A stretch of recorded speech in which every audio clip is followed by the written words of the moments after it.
The first time a police cruiser rolled up in front of my house, I honestly thought somebody had died. I was sitting on my own porch, in my own chair, holding a cup of coffee I'd microwaved twice and still forgotten to drink, when that black and white car stopped at the curb like the opening scene of a crime show.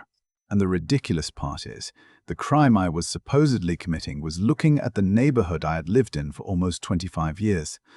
My name is Daniel Mercer, and for most of my adult life, my house in Briar Glen was the one place where nobody could tell me what to do. It was not a mansion, not some polished magazine cover home with marble columns and a fountain out front. Just a sturdy old two-story house with a wide porch, a squeaky screen door, a maple tree that dropped too many leaves in October, and enough memories in the walls to make it feel more like a person than a building. I bought it when I was 28, back when the neighborhood still felt sleepy and normal, before every mailbox matched, before people started measuring grass with rulers, before neighbors smiled at you in public and reported you in private. For years, Briar Glen was simple. Folks mowed when they could, painted their shutters whatever color made them happy, put plastic deer on their lawns at Christmas, and nobody lost sleep over a wind chime or a cracked flower pot. Then about 6 years ago, a few of the newer homeowners started talking about forming a neighborhood association. At first, I did not hate the idea. I actually remember standing in the school gym where they held the first community meeting, listening to a man in boat shoes talk about property values like he was announcing a war plan, and I thought, well, maybe this will be harmless. Maybe we will get better streetlights. Maybe someone will organize a block party. Maybe we will stop arguing over whose dog keeps getting into the trash cans. I signed the attendance sheet, took a paper cup of bad lemonade, and went home thinking nothing much would change. That was my first mistake. The association started small, like these things always do. Friendly reminders about trash bins, polite notices about lawn care, little suggestions about exterior paint. The language was soft at first, almost neighborly, but the tone underneath it was different. It had that little edge people get when they finally have a clipboard in the title. Within a year, the notices turned into warnings, the warnings turned into fines, and the fines turned into a kind of neighborhood sport. And right at the center of all of it was a woman named Patricia Vale. I'm not exaggerating when I say Patricia acted like Briar Glen was her private kingdom, and the rest of us were just tenants who forgot to ask permission to breathe. She lived 3 houses down and across the street in a pale yellow colonial with white shutters, a driveway so clean it looked sterile, and a front yard that had never known the joy of a single loose leaf. She had this way of walking through the neighborhood in the late afternoon, slow and deliberate, carrying a leather folder against her chest like she was a detective at a murder scene. She would pause in front of houses, tilt her head, make a note, and move on. The first letter I got from her was about my porch swing. According to the association, it was a non-approved exterior feature, even though that porch swing had been there longer than Patricia had lived in the state. I ignored it. The second letter was about my wind chimes, which she called excessive decorative clutter. The third was about my lawn being uneven near the walkway, which was funny because I paid a retired landscaper named Earl to keep that yard looking better than my own haircut. After that came complaints about my garage light, my recycling bin, my autumn wreath, and one especially dramatic notice about a single paint chip on the railing that Patricia described as visual deterioration, visible from the common roadway. I remember reading that one in my kitchen and laughing so hard I nearly spit coffee on the dog. But the laughing stopped after the fines started. $50 here, $75 there, little amounts that were annoying enough to sting but not big enough to justify hiring a lawyer. That was how she got people. Patricia understood pressure. She understood that most people would rather pay a stupid fine than spend 3 weeks fighting about principle, and for a while I was one of those people. I told myself I was being mature. I told myself I had a job, a mortgage, a bad knee, and better things to do than feud with a woman who treated mulch color like a federal statute. But deep down, every time I wrote one of those checks, I felt something in me tighten. This was my house, my porch, my tree, my little piece of quiet, and somehow, because a handful of bored people had voted themselves into power, I was being spoken to like a child who had left his toys on the floor. The real trouble started in late spring, on one of those Saturday afternoons that makes you forgive the world for a minute. The air smelled like cut grass. Kids were riding bikes somewhere down the block, and the sun was hitting the porch just right, warm but not harsh. I was sitting in my chair, shoes off, reading the same page of a paperback over and over because I kept drifting into that half nap. Old houses seemed to encourage. Across the street, Patricia was in her driveway pretending to water two already perfect hydrangeas. I noticed her glance over it a couple times, but I did not wave. By then, waving at Patricia felt like feeding a raccoon. You do it once, and suddenly it thinks it owns your porch. About 20 minutes later, the police car appeared.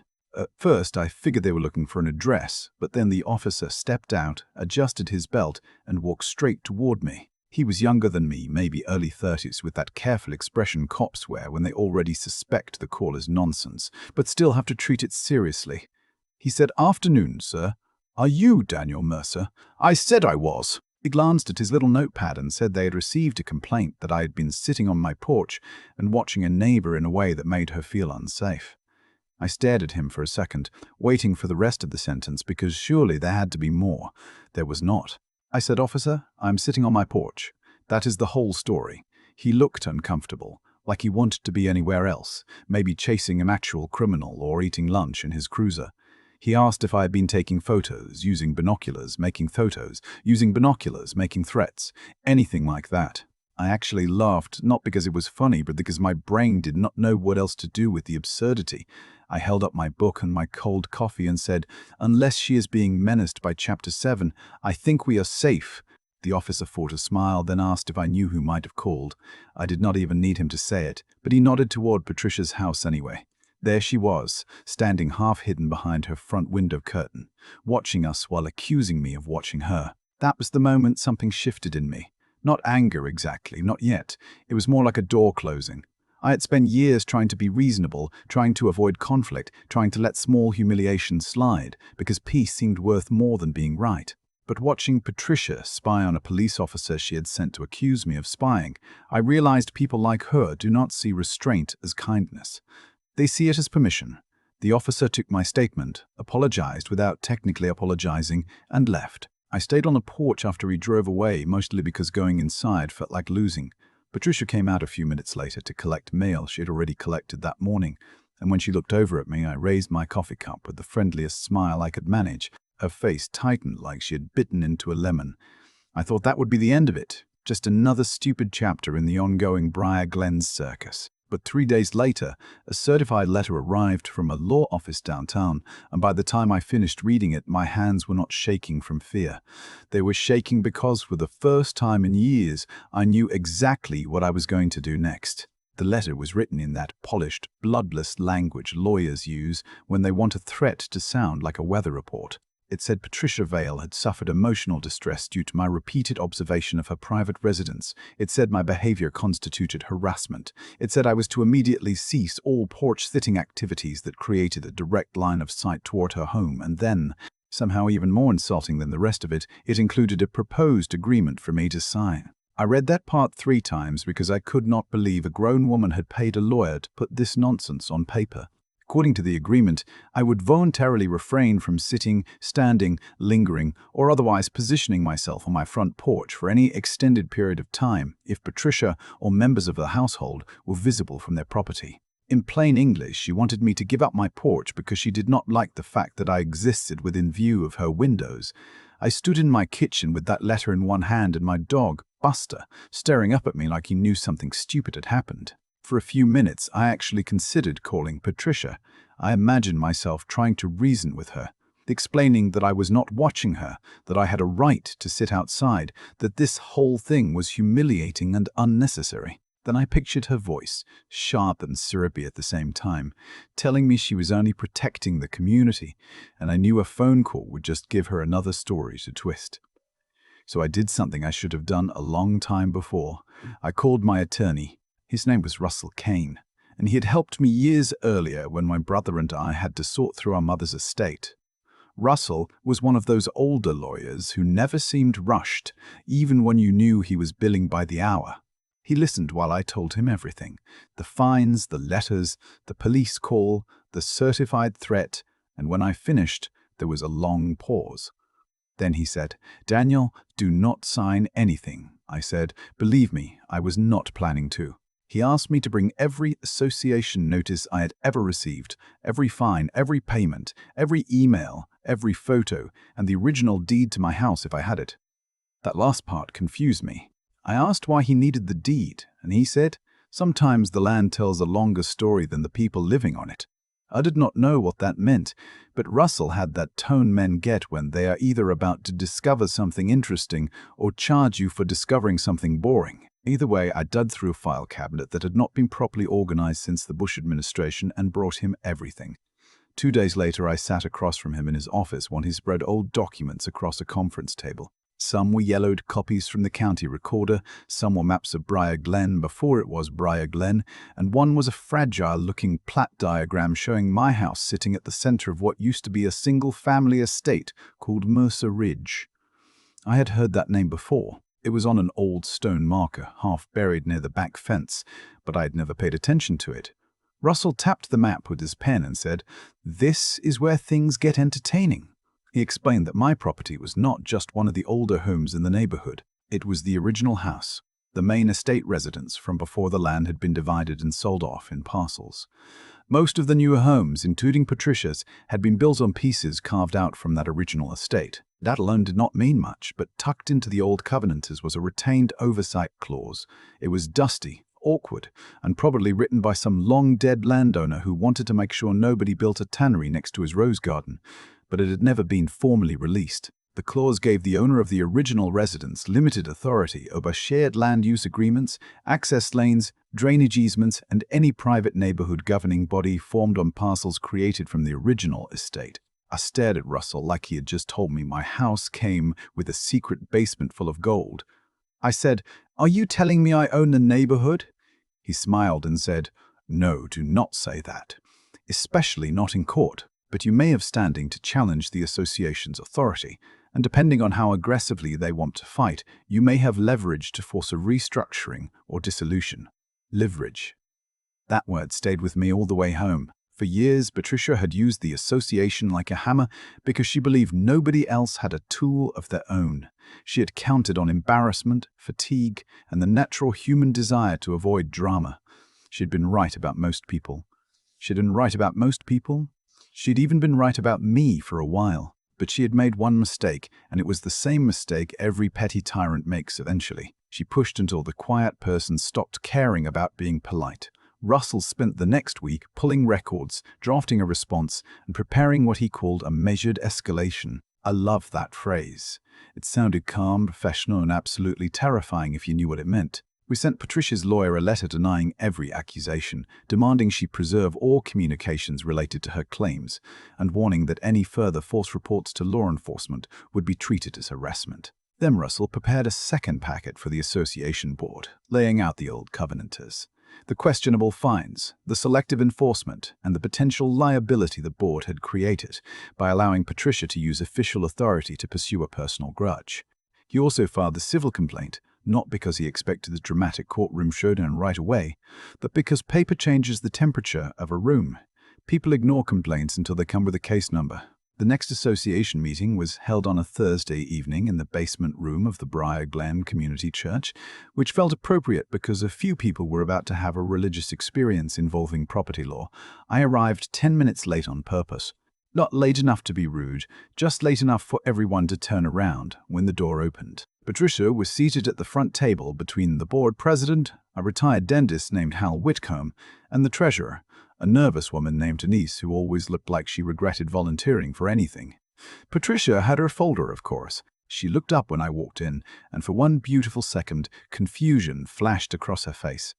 Then came that tight smile. "Daniel," she said, "public comments are at the end." I said, "That is fine, Patricia. I am not here for public comment." Hal blinked at me. A few neighbors shifted in their folding chairs. I walked to the front, placed Russell's packet on the table, and slid copies to each board member. Patricia's smile disappeared 1 inch at a time. I kept my voice calm because I had learned something from Russell. The calmer you sound, the more nervous, unreasonable people become.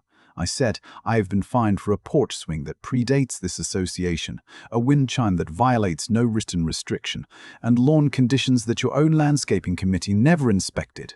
I have had the police sent to my house for sitting on my own porch. I have received a legal threat demanding that I stop using part of my own property because one board member does not like being looked at from a public-facing street. Patricia snapped. That is a complete mischaracterization. I turned to her and said, Patricia, the officer's report exists. Your lawyer's letter exists. The fines exist. Let me finish. The room went quiet in that delicious way rooms do when everyone realizes the person who usually controls the conversation is losing her grip. Hal opened the packet and frowned. Denise flipped a page, then another, her face draining a little more each time. I explained carefully that Briar Glen had been developed from the old Mercer Ridges estate, that my house was the original residence, and that the old covenanters had never been extinguished. I did not claim to own anyone's home. I did not overstate it. I simply said that any neighborhood governing body formed under those parcel agreements might require consent from the original estate holder, which, as of the recorded deed in my name, was me. Patricia laughed, but it came out too high too fast. That is absurd, she said. You cannot walk in here and pretend you are some kind of landlord. I looked at her for a second and said, No, Patricia, I am not pretending anything. That is what the documents are for. Then I placed the civil complaint on top of the stack. This is the part where my attorney and I are giving the board a choice. You can spend association funds defending years of selective enforcement, false complaints, and harassment, or you can fix the problem tonight. Nobody spoke. Even the air conditioner seemed to quiet down. Hal cleared his throat and asked what fixing the problem meant. I told him the terms were simple. Patricia would step down from the enforcement committee immediately. All fines issued under her disputed rule interpretations would be reviewed and, where unsupported, refunded or dismissed. The association would suspend porch use, decoration, and cosmetic clutter rules pending legal review, and the board would send written notice confirming that no homeowner could be prohibited from peaceful use of their own property without an actual legal basis. Patricia stood so fast her chair scraped across the floor. You vindictive little man, she said, loud enough that two people in the back gasped. And for the first time since this whole thing started, every face in that room turned toward her instead of me. For a long second, Patricia just stood there with both hands flat on the table, breathing hard, like the room itself had betrayed her. I had seen her angry before, of course, but this was different. Usually her anger came wrapped in rules, notices, policy language, and that polished little smile she used when she wanted to make cruelty look civic-minded. Now there was no polish left. There was just a woman who had spent years making people feel small, suddenly realizing she was the one being watched. Hal leaned back in his chair and said, Patricia, maybe you should sit down. She turned on him so fast I thought she might throw the folder. Do not tell me to sit down, Hal. This man is threatening the entire neighborhood because he cannot follow basic standards. I almost laughed at that, not because it was funny, but because after everything, she still thought this was about standards. It was never about the porch swing or the wind chime or the little chip of paint on my railing. It was about control. It was about Patricia needing everyone to understand that her comfort mattered more than anyone else's rights. I looked at her and said, Patricia, if this were about standards, you would have enforced them evenly. You did not. If this were about safety, you would not have filed a police complaint because I was reading a paperback on my porch. And if this were about privacy, you would not have stood behind your own curtain watching the officer you sent to my house. A few people in the back murmured. Someone actually whispered, wow. Patricia's face went red, then pale, then red again. She pointed at me and said, You have always resented this association because you think you are above the rest of us. That one landed strangely because buried under the insult was probably the closest thing to truth she had said all night. I did resent it. I resented watching neighbors who used to borrow tools from each other start photographing each other's trash bins.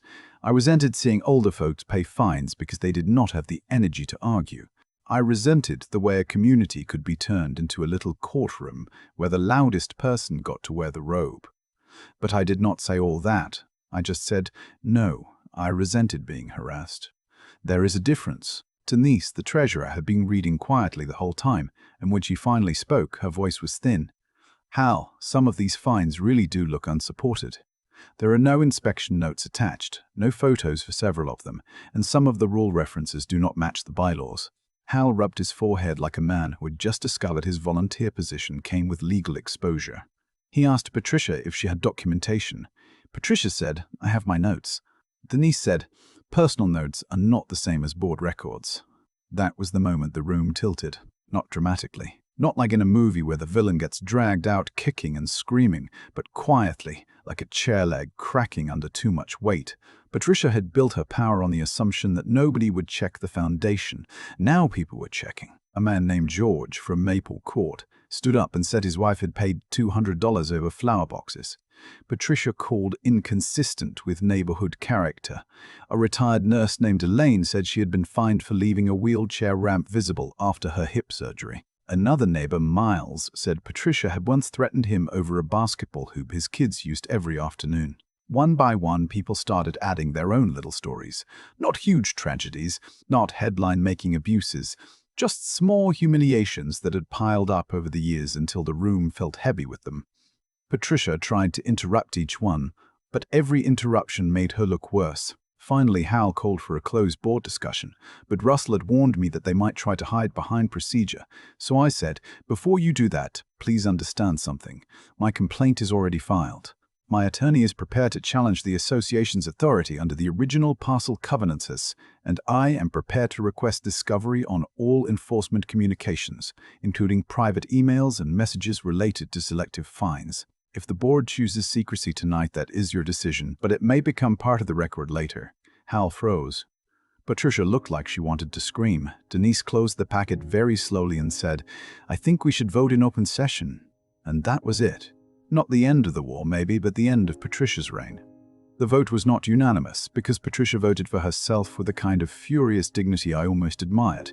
But it did not matter. She was removed from the enforcement committee that night. The disputed fines were suspended pending review.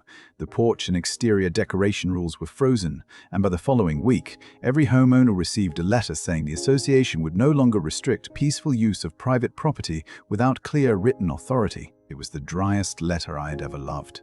Patricia did not speak to me as she left the church basement. She gathered her folder, shoved the papers into it so hard one corner bent, and walked past me with her jaw clenched. At the door she stopped and said, "This is not over." I said, "I know. That is why I kept copies." She left without another word. The weeks that followed was strange in the best way. People started waving again. Not everyone, of course. Some folks love rules until the rules point back at them. But the neighborhood felt lighter. Elaine's wheelchair ramp stayed exactly where it needed to be.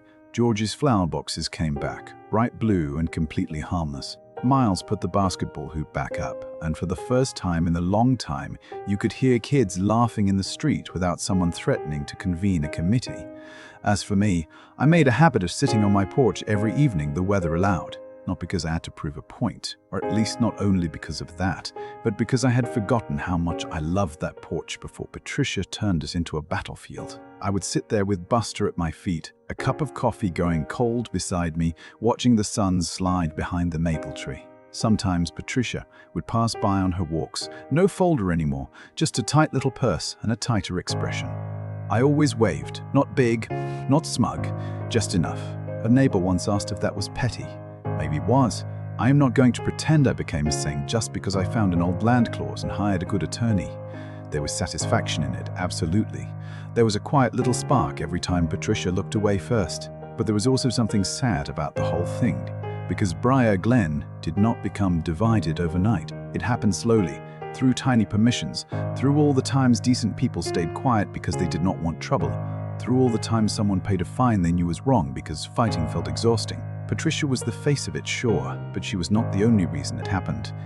The rest of us let the clipboard get too powerful. A month later, Russell told me the association wanted to settle.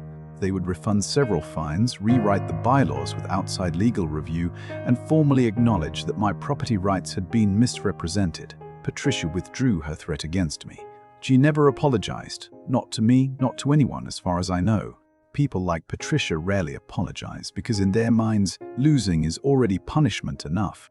The last scene I always remember happened at dusk, maybe 2 weeks after the settlement papers were signed. I was on the porch, the street was quiet, and Patricia came outside to pull a weed from the edge of her perfect driveway. She looked over and saw me sitting there, exactly where I had been when she called the police. For a second, neither of us moved. Then I lifted my coffee cup. She stared, pulled the weed with one sharp motion, and went back inside. And I just sat there smiling, not because I had beaten her, that because the porch was mine again. So here is where I will leave it. Was I right to use an old legal clause that most people did not even know existed, or did I take things too far just to put one controlling neighbor in her place? Was Patricia just protecting property values, or was she hiding behind rules to bully people who wanted a peaceful life? I already know how I feel, but I want to hear what you think. Drop your opinion in the comments, because in every neighborhood, every workplace, every little community with rules and egos, there is always a line between order and control. And the real question is, what do you do when someone crosses it? If this story pulled you in, hit like, subscribe, and share it with someone who has dealt with a neighborhood tyrant before. Because trust me, the quiet people are usually quiet for a reason, and when they finally speak up, they tend to bring receipts.